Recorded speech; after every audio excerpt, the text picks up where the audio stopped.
খাবারে দেওয়ার জন্য একটা সুন্দর জায়গার প্রয়োজন, এটা আমরা বিবেচনায় নিয়েছি। আমার প্রচার সেক্রেটারি সভাপতি আপনাদেরকে অনুরোধও করেছিলেন যে আপনারা কেউ যদি একটু ফিল্ডে আসতেন যে কোন জায়গায় কিভাবে আপনাদের অ্যারেঞ্জমেন্ট করলে ভালো হবে। তো আপনারা গিয়েছিলেন কিনা আমার জানা নেই, তারপরও আমরা স্পেশালি আপনাদের জন্য মানে যতটুকু অভিজ্ঞতা আমাদের আছে তার আলোকে ব্যবস্থা রাখা হয়েছে। এরপরও যদি আরো কোনো সুন্দর পরামর্শের ব্যাপার আপনাদের থাকে অবশ্যই সেটি আমরা প্রোগ্রামের সাথে ব্যবস্থা নেব। যেহেতু প্রোগ্রাম সকাল 9:30 বা 10টায় শুরু হবে, 9টায় শুরু হবে। 9টায় শুরু হবে, তাহলে মঞ্চ করা একদম পেছনে, তাহলে সাংবাদিকদের জন্য ডান সাইডের প্লেসটা বেটার হয় বলে আমি জানি না, আমি অনুমানে ডান সাইডের প্লেসটা আপনাদের জন্য।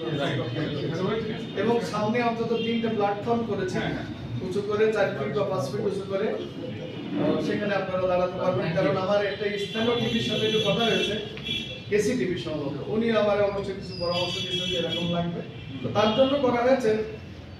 তার জন্য করতে যে আপনাদেরকে আমরা মাথায় রেখেছি আপনাদের সেখানে। দুইটা প্রোগ্রাম কি সাংবাদিকদের জন্য উন্মুক্ত, মানে সবাই যেতে পারবে নাকি নির্দিষ্ট কোনো কার্ড দেওয়া হবে না? কর্মী সম্মেলন সবার জন্য উন্মুক্ত, যেহেতু এখানে জায়গা ভাষা কম, বাংলা ভাষায় বলতে গেলে এখানে আমরা বিশেষ যাদেরকে অনুরোধ করব সেটাই আমাদের জন্য একটু বেশি ভালো হবে।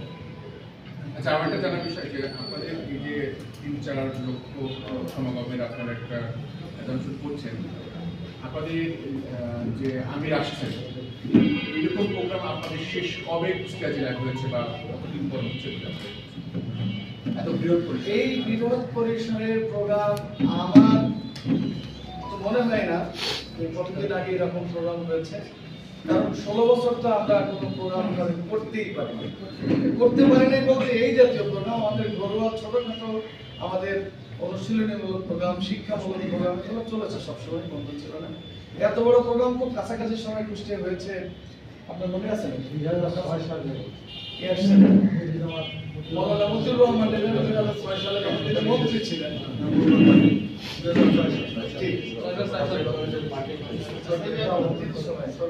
তো আমরা বলা যায় অনেক দিন পরে এত লোকজন নিয়ে একটি প্রোগ্রাম হবে।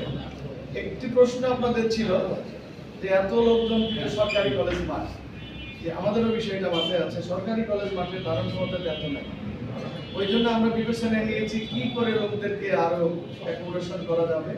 এই জন্য আমাদের যে ওখানে কুষ্টিয়ার যে ঈদগাহটা আছে সেই ঈদগাহকে আমরা ডিজিটাল ক্যামেরার ব্যবস্থা করেছি। তারপরে মুসলিম হাই স্কুলে যে মাঠটা আছে সেটার ব্যবহার আমরা করতে চেয়েছি।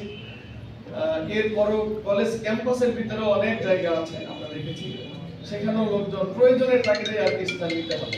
এইভাবে আশেপাশে ডিসপ্লে বোর্ডের মাধ্যমে যাতে দেখা যায় তার ব্যবস্থা নেওয়া হয়েছে। আশা করছি এগুলোর পরও মানুষের কষ্ট হবে, সবাই হয়তো জায়গা পাবে না, তারপরে এর মধ্যে একটা আনন্দ আছে কাছে বলে। আচ্ছা, আমি একটু